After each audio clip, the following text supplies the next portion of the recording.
So we'll introduce our next guest. Top that, Lewis. I'm not going to top that. Yeah. That's going to be impossible. I think I might have gone after Courtney last year, you know. I might have done, but isn't she just an absolute incredible... See, Courtney spoils it for everybody else, doesn't she, by being so amazing as well. So, yeah, we've got 1 hour to go. Ladies and gentlemen, if that doesn't make you want to donate to Mind CPSL Mind, nothing will. Shows the impact of why we're here today, to allow people to be able to talk about how they're feeling. And the work that Mind CPSL Mind do is absolutely incredible. You know, we get £5,000 in total over the next few weeks. That will go towards helping a mental health campaign in Sydney, which is massively, massively needed. So if you've got a few pence, I know times are hard at the moment, we're in January, but if you've got a few pence spare, go to our website, Shifty's website, or go to the social media pages, the links on there for the Just Giving site.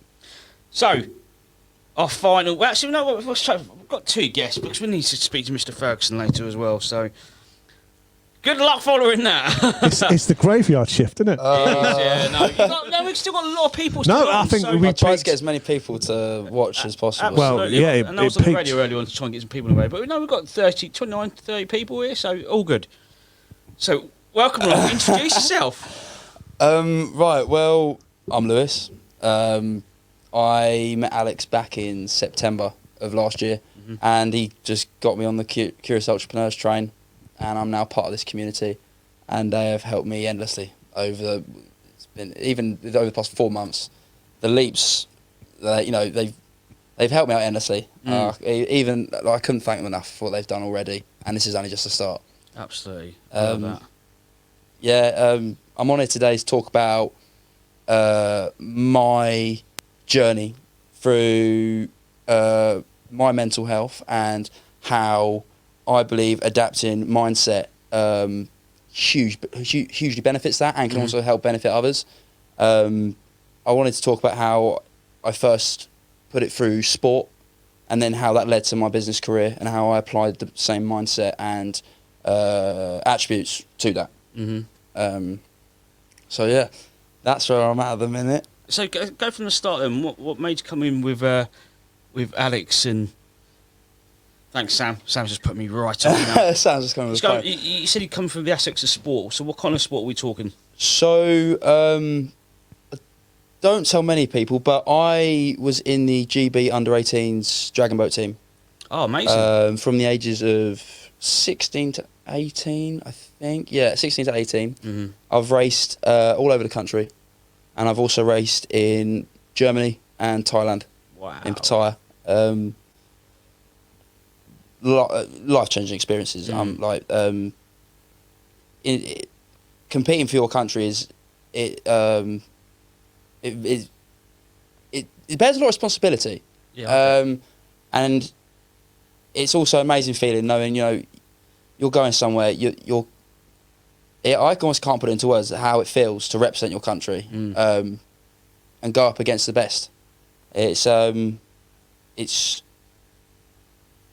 just a great feeling. I suppose you have a strong mindset to do that, but do you find the pressure of that as well? Yeah, so what I want to talk about with sport is that there is a lot of pressure, and so I came into it, my mate dragged me along to this tryout day, and I'd done a little bit of research on the GB team beforehand, and I turned up and I said, there's some serious big hits here. People world champions, European champions, record holders. Yeah.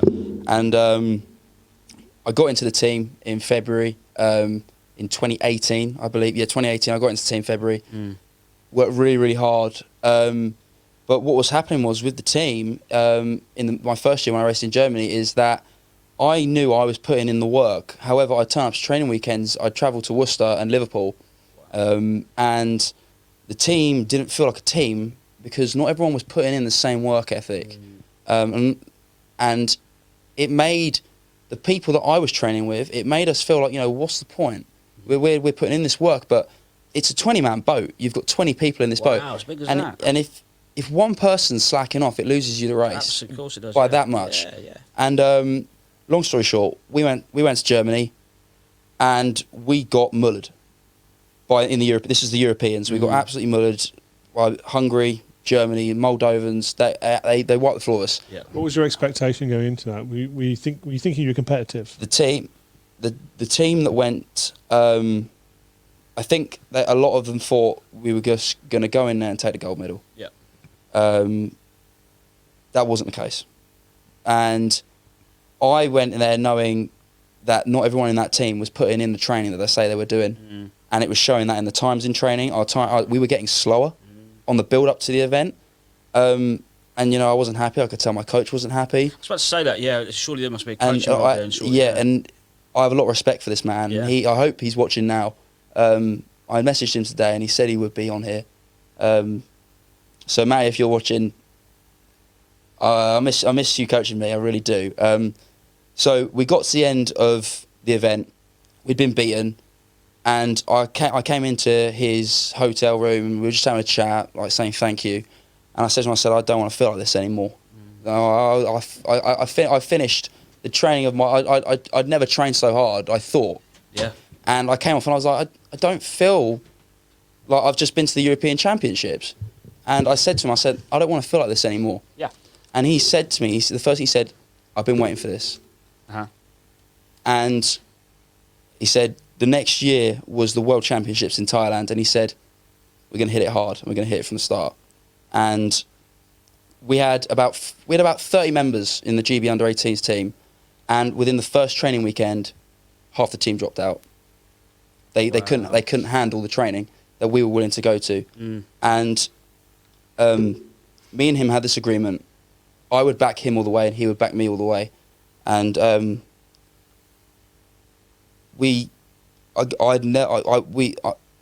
went into it with a mindset of I'm gonna show. So I'm getting emotional about this. No, and so it should be. It shows you.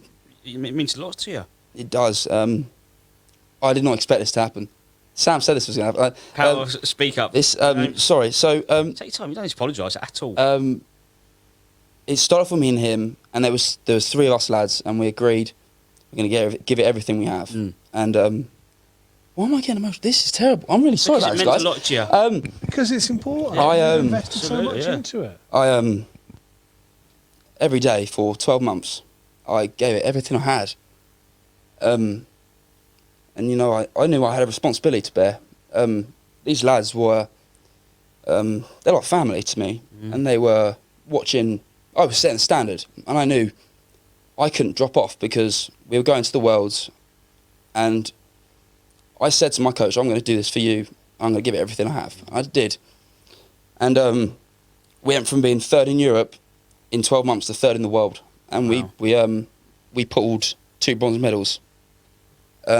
We set records in every distance. Wow. And I can't believe I'm getting emotional about this. But also, congratulations. We all are. Yeah. I looked at my coach at the end of the race, and I could see in his eyes he was happy with what we had accomplished. We had given everything we had, and I have a lot of respect for that man. He was the first sporting mentor that believed in me, and I felt like I delivered to that man. You know, I have my shirt hung up on the wall. I'm proud to hold that shirt up from the World Championships. So I got two world bronze, and I knew I gained that man's respect because I delivered on what I said I was going to do. And if he came back to me today and he said, "I have the same team from Thailand, and they're willing to go for it again," I'd drop everything I'm doing right now. Yeah. And I'd go back. It is that team inspired me simply because we went into that season of I was one of the few that was the driving force, and by the end of it they were driving me to do my best. And I remember we're on that start line, and I said, "Lads, this is the last one. Let's leave nothing out there." Yeah. And that's what they did. And I have huge amounts of respect for everyone on that team. Absolutely. And yeah, so that's my sporting career. Can I ask you, let's just rewind that, going back Yeah. as well then. So what made you get into dragon boat racing in the first place? Um, Because when you said to me, and this is probably a prejudice that I shouldn't really expected, I was expecting that your physique, maybe football or rugby. Well, we've got Ian Payne in the room, and he does dragon boat racing. He's hardly athletic. Look at the difference. Yeah, is that five physique as a man? Yeah, absolutely incredible. So what made you get into it? So I was a rugby player, and I broke my arm playing rugby, and I left the sport in the end. I just didn't enjoy it in the end, and basically I put on a lot of weight. I was a big kid. I was a fat kid at 13, and my mate Tom, he joined, and he joined the GB under-18s before me. Yeah. And he said, "Look, you're coming with me. I'm going to make you send this email to the coach, and you're going to come dragon boating." And then ever since then, I hadn't looked back, and it set me on my fitness journey. I do dragon boating, but I'm not I don't take it seriously. Yeah. I just do like local racing, and I do bodybuilding now, and I've got a mentor in that, my coach, and he's spot on, absolutely everything. Like I say, that like I have in everything I do in life, I have a coach / mentor. So I've got Alex in business. My dad was my first mentor in business. Wow. Yeah, that don't get me emotional again. Breast, mate. Honestly, Lewis. take time. Lewis, I wonder how much, I'm trying to channel my inner Sam Squire here, I love that. how much correlates, you think, between the competitiveness that you have from your sporting career and how you then channel that into your working and entrepreneurial life? All of it. Yeah. It's what started it. So how does that work? Talk us through how that works for you. So it's like I describe it as like a blueprint. It's whether it's in business or sport, I have a mentor, someone that can guide. I'm very lucky. I'm self-motivated, and I just have that person that will guide me in the right direction. So I've got my coach in the gym. I've got Alex here, and I've got my dad, and that's in the business world. And my competitiveness, I think, is what helps the business I work for and the business I have grow, because it just gives me that driving force. It makes me want to work hard. I want to get there before other people. Yeah. Basically, I personally feel like I'm not doing enough at the minute. Compared to if you look like yourself, letting yourself go. Look at you. If you put in, I mean, like the amount of effort I was putting into my training for the GB team compared to what I'm putting into business, it's not the same amount. Because I guess I was doing that physically, whereas a lot of, like. Well, you were saying about training for the dragon boat race. You were doing every day for, was it 12 weeks? I was training 6 days a week on the water and 1 day like in the swimming pool. So is there a part of you that is worried that because you put so much effort in for that time that with business you won't need to put that? Of course, you want to put that intensity and that mindset into a business, but you won't need to do all those hours that you were doing for the dragon boat race. Yeah, no, they're also like hobbies to me. I don't see work as work. I see it as I enjoy it. Yeah. I love my job. I love my business. I love doing all of it. It's it doesn't. I don't wake up thinking, "Oh, I've got to work. I've got to do this." I'm excited to do it. I love my job because I'm doing something different all the time. So you're saying about a love job. Explain what you're doing here then with Curious Entrepreneurs. So I have a plant hire company that I started back in April, and I just recently landed a big investor.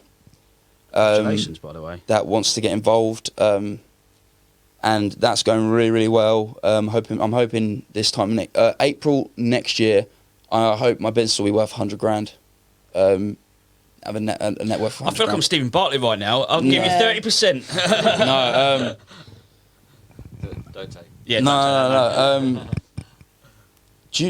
I was going to talk a little bit how I started. Do you want me to talk about how I transitioned from my mindset from sport to business? You take it away. It's like so. And Lewis, can you tie in a little bit about how the mentorship has helped you in terms of like actual practical? So do you create the ideas and then go to your mentor for reassurance? So tie that in. So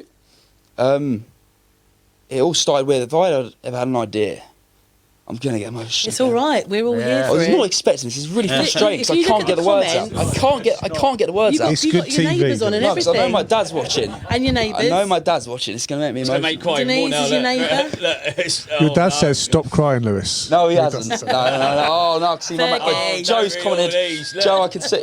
Oh, that's my coach there. Oh, wow. That's Which Matty. one? Matty, Matty? yeah, that's my coach. Well, there you go. And by the way, for everyone who was concerned, Alex is here. He's here. He's Yeah, here. Alex is on the floor. So, I started off my business journey. I started off when I was around 9 or 10. Wow, what were you doing?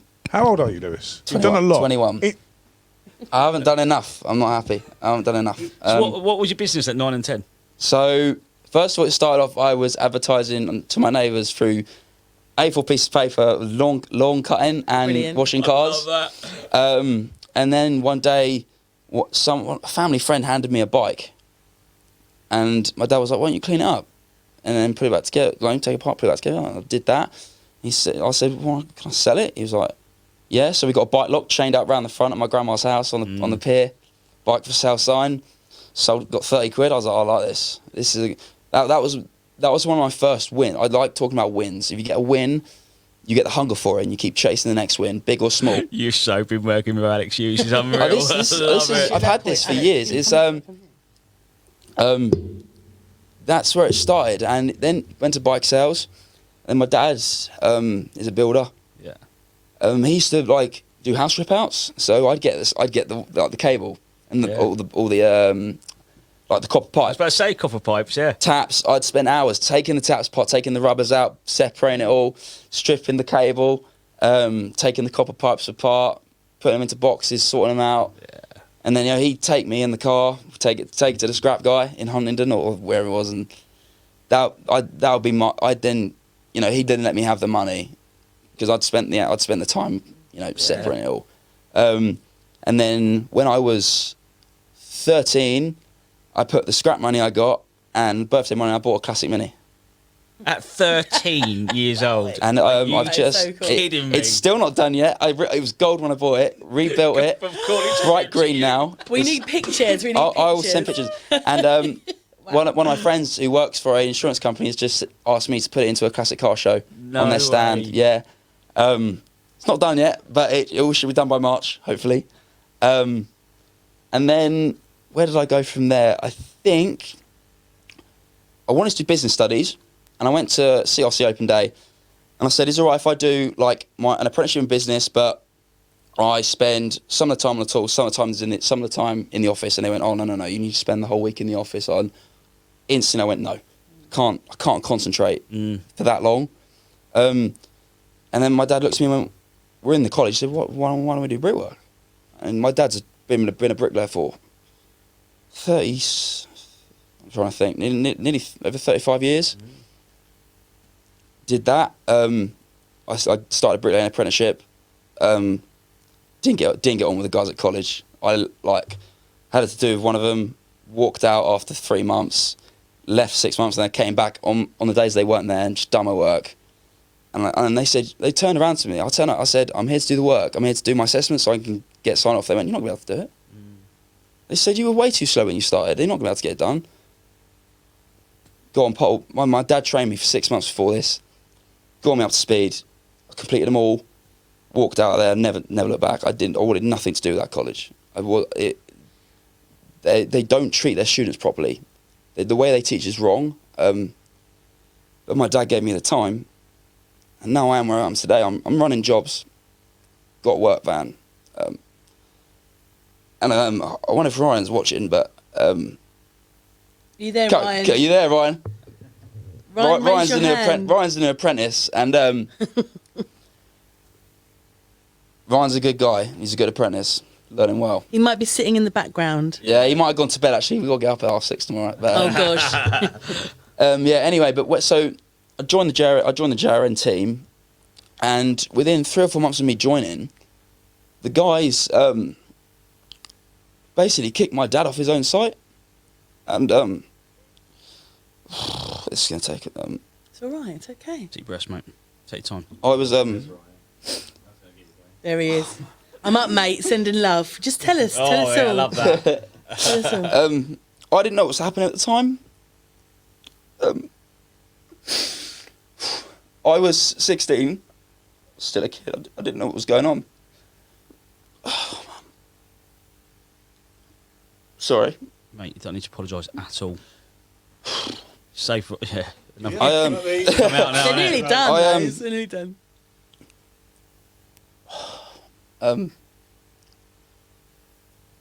So he'd been kicked off his own site. It then went just to me and him.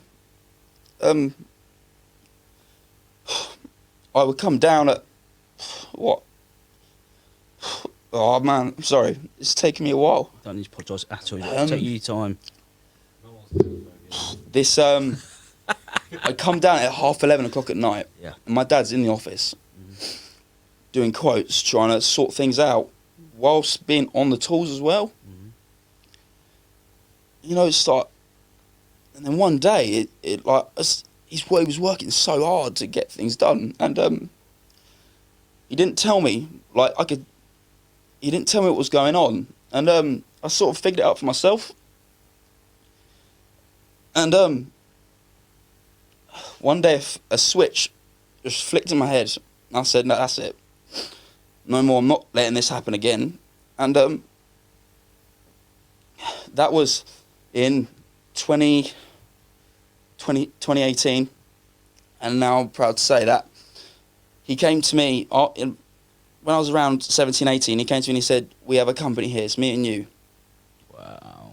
There's over 20 years of good reputation. Build something of it with me." And proud to say, we now have 9 or 10 members full time on the tools, 3 people in the office, pretty much full time, and Jaren's doing really, really well. And to the people that let him down, I hope you're watching, because it's doing good.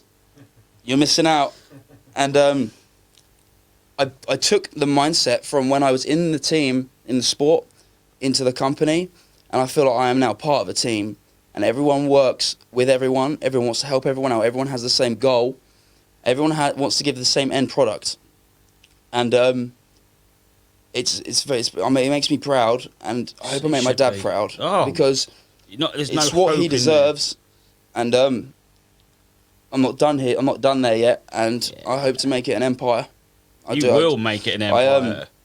I do it for my family. That's why I do it. You are one exceptional young man. So when I said you had to beat Courtney, I was taking the piss. You didn't have to actually try. So what, sorry? Well done, When I Lewis. said you had to beat Courtney and Georgie, I was taking the piss. I did not come on here thinking I was going to get emotional. I really did not think so. Lewis, how does it feel for that to have happened today?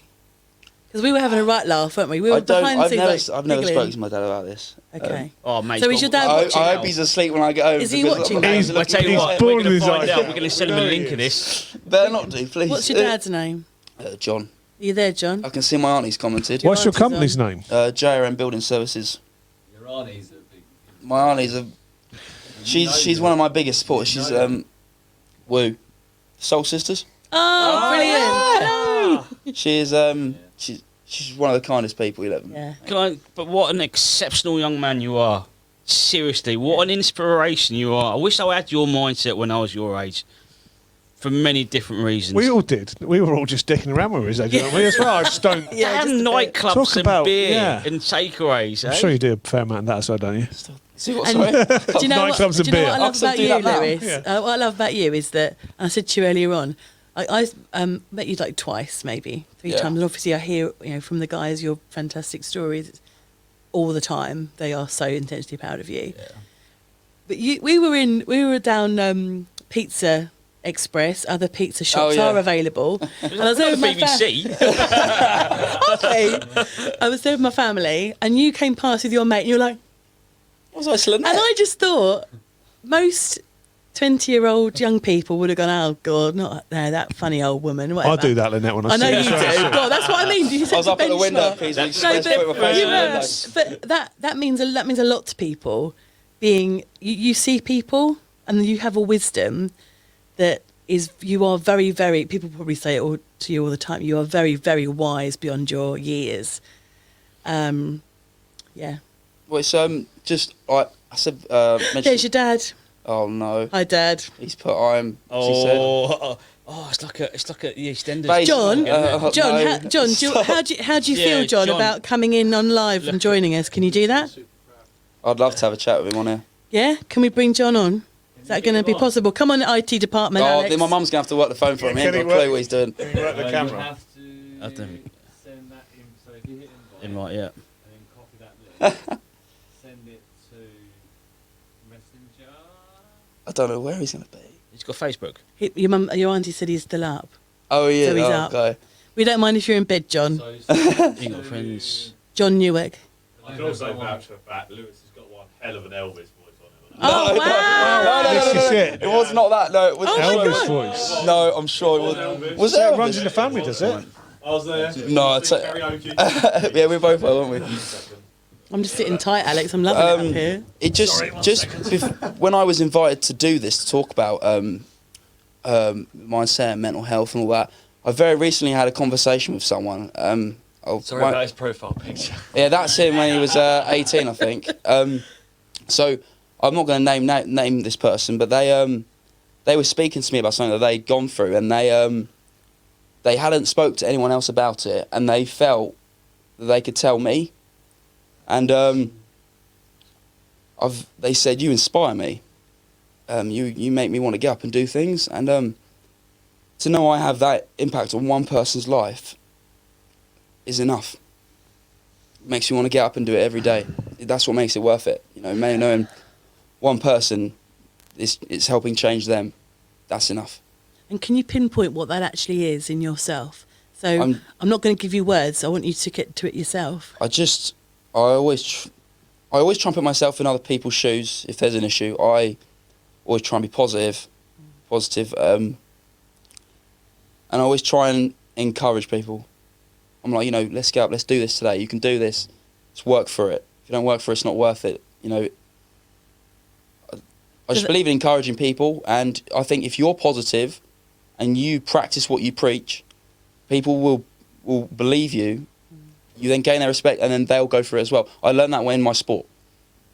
Set the bar, and then one after another, the lads followed me, and before you knew it, the whole team has the same mindset, and you're training towards that goal. And it's now happening at JRN. It's unbelievable, actually. The chain reaction you get, and it all starts with one person, and then people start joining. They start to notice it's working, and next thing you know, everyone's going for it, and that's when serious progress is made.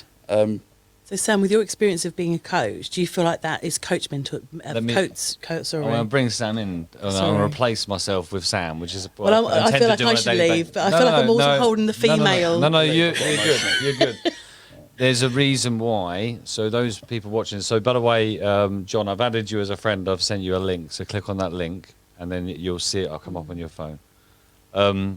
There's a reason why, and I bang on about this every fucking day. If anyone who listens to me, we have to let the young people lead the way. You'd hear the mindset.